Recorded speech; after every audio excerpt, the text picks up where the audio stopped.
Did you know that Charles I of Spain, or Charles V of the Holy Roman Empire, the son of the wrongly named Joanna the Mad, and Philip the Handsome, had an affair with his grandmother, and even had an illegitimate daughter?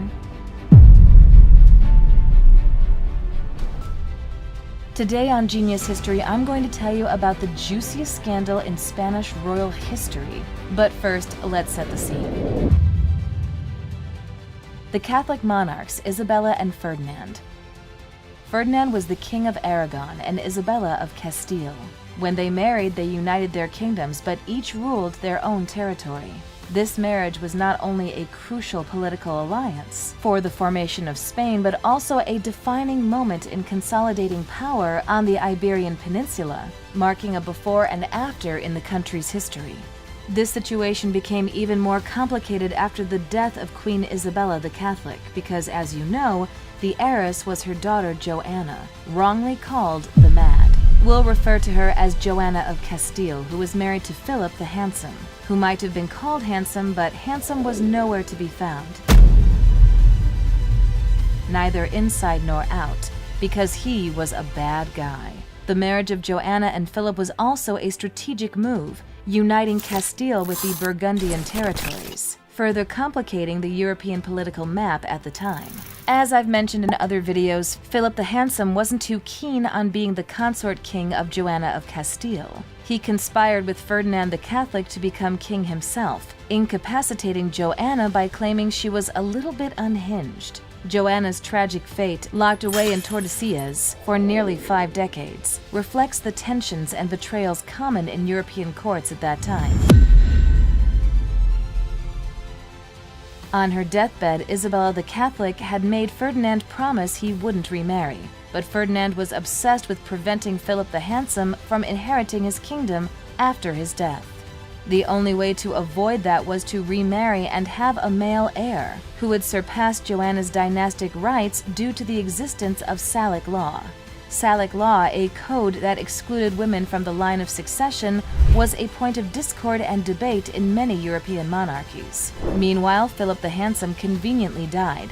Then, Ferdinand the Catholic, who was over 50 at that time, and 50 years old in the 1500s wasn't like being 50 today, married Germaine de Foix, the niece of King Louis XII of France, who was only 18 years old. This union with Germaine de Foix was viewed with disdain by many at court, highlighting Ferdinand's desperation to secure his legacy. Ferdinand the Catholic took the task of having a male heir very seriously and spent his days being busy, if you know what I mean, with his new wife.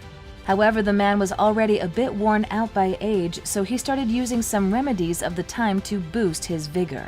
Among the methods employed were potions and elixirs, including some as exotic as rhinoceros horn powder, believed to increase virility. He began taking potions made from cantharidin, a green beetle known as the Spanish fly. They dried it, ground it into powder, pun intended. You'd take it and it would give you such vigor, turning you into a raging bull. This remedy worked, and Ferdinand the Catholic managed to get Germaine de Foix pregnant. The use of cantharidin, though popular, was dangerous and often resulted in severe side effects. They had a son named John. Who thought it was a good idea to name him John, the same name as Joanna, whose throne he was supposed to usurp? What happened? John died just a few hours after being born. The premature death of John was a devastating blow to Ferdinand's hopes and marked a tragic end to his efforts to secure his legacy through a male heir. So Ferdinand went back to getting busy with Germaine de Foix, trying to produce another heir, again relying on Spanish fly. What happened? The concoction of Spanish fly ultimately caused a stroke that sent him to heaven, where Isabella the Catholic was waiting to demand explanations for breaking his promise not to remarry. But Ferdinand the Catholic made a request to his grandson Charles, son of Joanna of Castile and Philip the Handsome, on his deathbed. At that time, Charles was very young, a teenager, and Ferdinand asked him to take care of his widow, Germaine de Foix, a request he took quite literally. Did you know that Charles I was head over heels in love with Germaine de Foix, his step-grandmother? She was 12 years older than him, and he couldn't stop organizing tournaments and banquets to win her over.